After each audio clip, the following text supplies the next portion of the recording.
سب سے اعلیٰ درجے کا اسلام کیا ہے؟ من سلم المسلمون من لسانہ و یدہ۔ زندگی میں یہ طے کر لو، کوئی کتنا ہی تمہیں دکھ پہنچائے، کوئی کتنا ہی تمہاری بےعزتی کرے، چپ ہو جاؤ، سہ جاؤ۔ مرنے والے کی کیا عزت، کیا ذلت، میں نے تو مر کے دیکھا ہے، اور مجھے یہ حدیث سمجھ میں آئی ہے بڑی اچھی طرح، موتو قبل ان تموتو، کہ مرنے سے پہلے مر جاؤ۔ اس وقت اگر میں مر جاتا تو مجھے کوئی گالیاں دیتا تو مجھے کیا نقصان تھا، اور مجھے کوئی نعرے لگاتا میرے لیے تو میرا کیا نفع تھا۔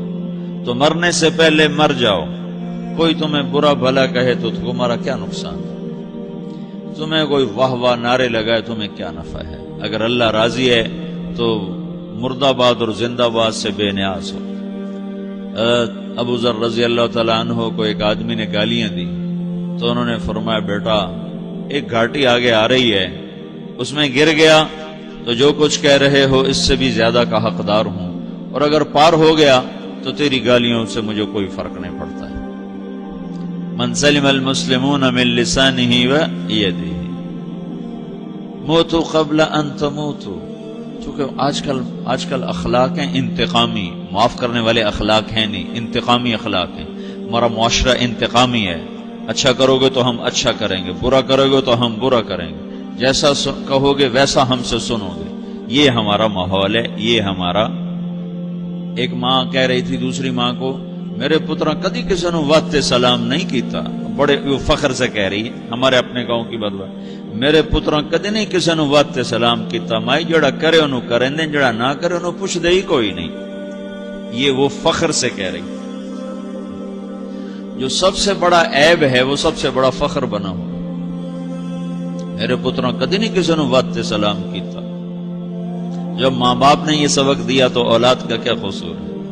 ہمارا معاشرہ انتقامی ہے، ایک کی 10 سنانے کا ماحول ہے، تو آپ 100 کی ایک بھی نہ سناؤ۔ احنف بن قیس رضی اللہ تعالیٰ عنہ پہ ایک آدمی نے چڑھائی کر کہنے لگا، ایک سناؤ گے نا تو 10 سنو گے میری طرف سے۔ تو احنف بن قیس کہنے لگے، بھائی تو مجھے 100 بھی سنائے گا نا تو میری طرف سے ایک بھی تو نہیں سنے گا۔ ایک آدمی ان کی بڑی بےزتی کر رہا تھا اور وہ چل رہے تھے، اور وہ 100 گالیاں بک رہا ہے۔ جب آ گیا نا قریب شہر تو کہنے لگے، دیکھا میرا قبیلہ یہاں رہتا ہے، اگر کسی نے سن لیا نا تو تیری بڑی دھلائی کر دے گا، تو نے جو مجھے گالیاں دینی میں کھڑا ہوں یہیں تو دے لے، تو اپنا سارا زور پورا کر لے تاکہ آگے تجھے کوئی تکلیف نہ پہنچا دے میری وجہ سے۔ تو وہ پاؤں پہ گر کے معافی مانگنے لگا کہ واقعی تو بڑے حلم والا ہے۔ وہ مشہور تھے اپنے حلم میں، بردباری، اور لوگ ان کا امتحان لینے آیا کرتے تھے، کہ بھئی کوئی ہے جو احنف کو غصہ دلا دے، تو لوگ ناکام ہو جاتے تھے، ان کو غصہ نہیں آتا۔ ایسے ایک عرب سردار گزرا، معن بن زائدہ، وہ بھی اپنے حلم میں بڑے مشہور تھے۔ ایک دفعہ لوگوں میں شرط لگ گئی کہ کوئی ہے معن بن زائدہ کو غصہ دلائے تو ہم اس کو انعام دیں گے۔ تو ایک شاعر نے کہا، میں غصہ دلاتا ہوں، تم دیکھنا ایسے سیخ پا ہو جائے گا جیسے جانور۔ تو وہ چلا گیا اس کی مجلس میں، دربار لگا، عرب سردار تھا بہت بڑا، دربار لگا ہوا، تو کہتا السلام علیکم، وعلیکم السلام۔ تو معن بن زائدہ پر ایک دور بڑے فقر کا گزرا تھا، پھر اللہ نے اس کو بہت بڑی سرداری دی، بنو عباس کا بہت بڑا یہ وزیر گورنر تھا۔ تو کہتا اتذکر اذ لحافک جلد شاۃ واذ نعلاک من جلد البعیر، کیوں بھائی تجھے یاد ہے جب تیرا بستر بکری کی کھال تھا اور تیرے جوتے اونٹ کی کھال کے تھے؟ تو کہنے لگا کیوں نہیں یاد، بھلا کوئی ماضی بھی بھولتا ہے؟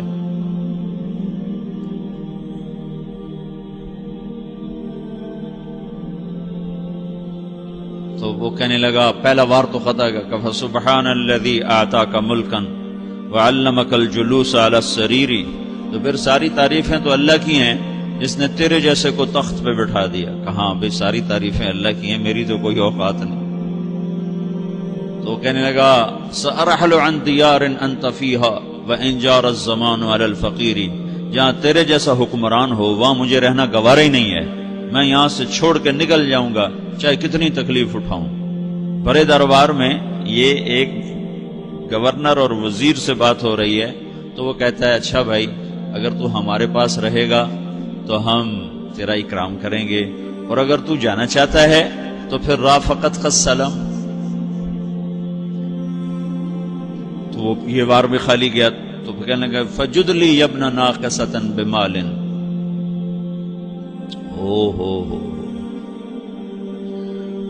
او گندی ماں کے بیٹے مجھے کچھ عطا بھی کر، میں بغیر پیسے کے سفر کیسے کروں گا؟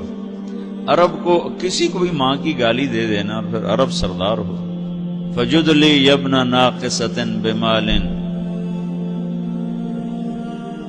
بری ماں کے بیٹے مجھے کچھ پیسے بھی دے، میں نے جانا ہے.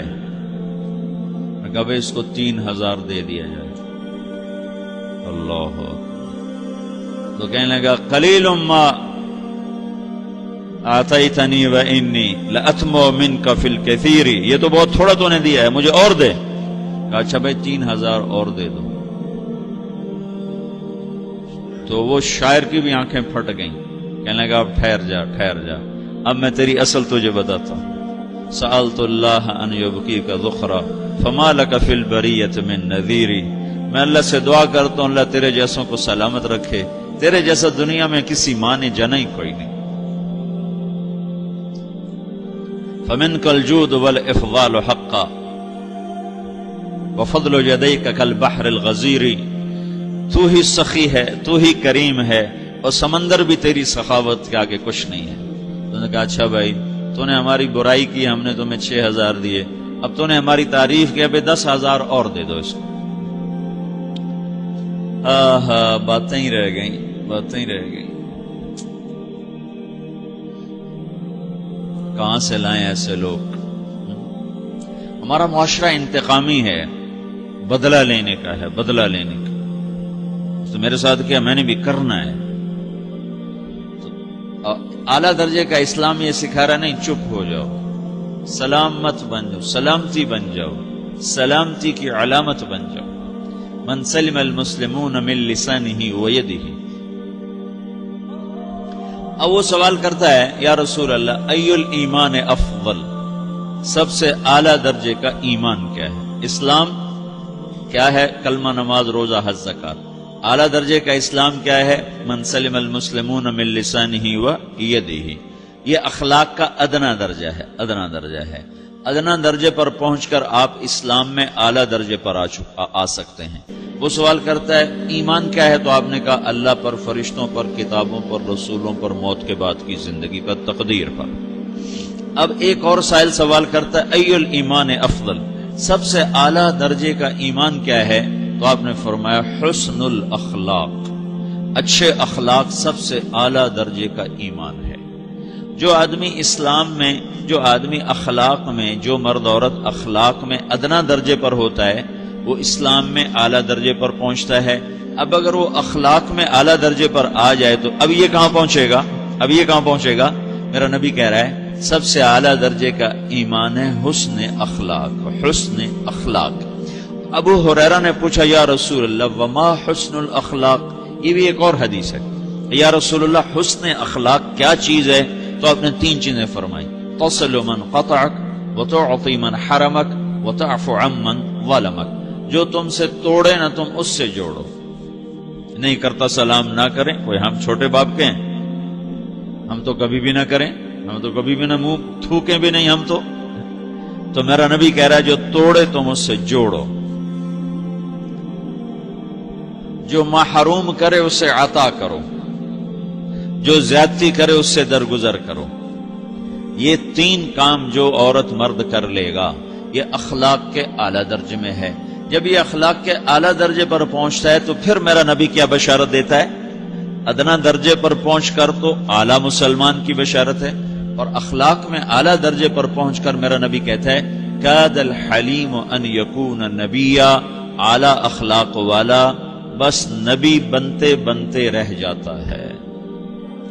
اعلیٰ اخلاق والا ایسے ہے جیسے کہ نبی، قریب ہے کہ وہ نبی بن جائے. یہ تو ہے نا ترجمہ، لیکن ہم ہمارے اردو میں کہتے ہیں وہ نبی بنتے بنتے بنتے رہ گیا. کیا مطلب؟ کہ اس میں اور نبی میں صرف نبوت کا فرق رہ جاتا، باقی وہ سب کچھ حاصل کر لیتا ہے. تو یہ سارے دین کا میں نے آپ کو خلاصہ بتایا ہے کہ میری آپ کی ضرورت ہے کہ میرا اسلام اعلیٰ درجے کا ہو، من سلم المسلمون من لسانہ و یدہ، میرا ایمان اعلیٰ درجے کا ہو،